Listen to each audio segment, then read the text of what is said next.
అండి ఈరోజు Sunday special మా ఇంట్లో నేను ఈరోజు చికెన్ కర్రీ ప్రిపేర్ చేస్తున్నానండి. అందుకోసం ఫస్ట్ కడాయి పెట్టి కడాయిలో కొద్దిగా ఆయిల్ వేసి ఆయిల్ హీట్ ఎక్కిన తర్వాత కట్ చేసి పెట్టుకున్న ఆనియన్ ఉంటుంది కదండి, ఆనియన్ పచ్చిమిరకాయ వేసేయాలండి.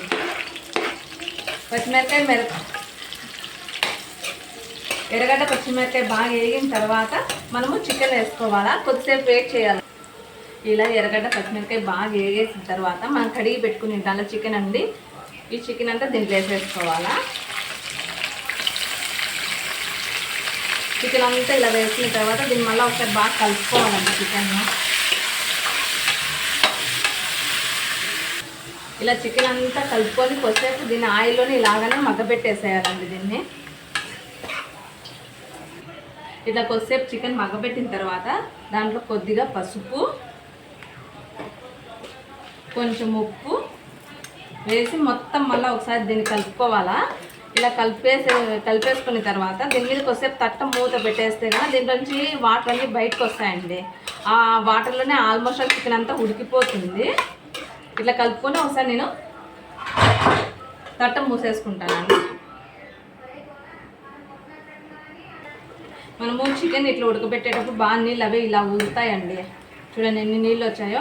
ఆల్మోస్ట్ మనకి ఈ చికెన్ అనేది ఆ నీళ్ళల్లోనే బాగా ఉడికిపోతుంది. నేను ఇంకా కొద్దిసేపు ఉన్న తర్వాత నేను మసాలాలంతా యాడ్ చేస్తానండి. అలాగే ఈ వాటర్లోనే ఉడకబెట్టేస్తాను చికెన్ను. కొద్దిసేపు కలబెట్టేసి మళ్ళీ తట్ట మూసేస్తాను. తట్ట తీసేసి ఒకసారి అంతా కలుపుకున్న తర్వాత నీళ్ళన్నీ అయిపోయినాయి, మిరిపోయినాయి. మిరిపోయిన తర్వాత మనము ఫస్ట్ ప్రిపేర్ చేసి పెట్టుకున్న మసాలా అండి. దీంట్లో నేను సోంపు, చెక్క, లవంగాలు, ఇలాచి, కారపొడి, ధనాల పొడి, తెల్లగడ్డ, అల్లం వెల్లుల్లి వేసేసి మొత్తం మిక్సీకి పెట్టేశానండి. ఈ మసాలా అంతా కూడా కొద్దిసేపు దీంట్లోనే ఆయిల్లో వేగాల. ఇలా మొత్తం కలిసిపోయేటట్టు కలుపుకొని ఒకసారి మళ్ళీ తట్టు మూసేసుకోవాలండి.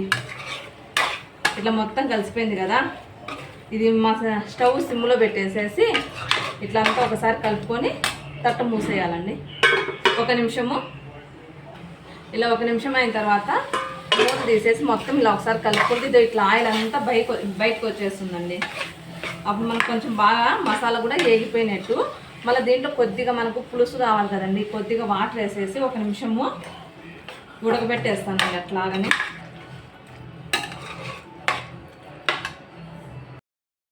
చికెన్లో కొద్దిగా వాటర్ వేసుకున్నాం కదండి, ఆ వాటర్లో ఇలా ఇమిరిపోయిన తర్వాత దీంట్లో కొంచెము కొత్తిమీర యాడ్ చేసుకోవాలండి. కొత్తిమీర యాడ్ చేసుకున్న తర్వాత మనకు కొంచెం పులుసు కావాలంటే ఇలాగనే పెట్టుకోవచ్చు. పులుసు ఏం అవసరం లేదంటే ఇంకా కొంచెం ఇమరబెట్టేసి ఆఫ్ చేసుకోవచ్చండి. చికెన్ చూడండి ఎంత బాగా ఉడికిపోయిందో, మెత్తగా చూడండి ఎంత బాగుందో. మీకు నచ్చితే కనుక కామెంట్ చేయండి, సబ్స్క్రైబ్ చేసుకోండి. Bye bye.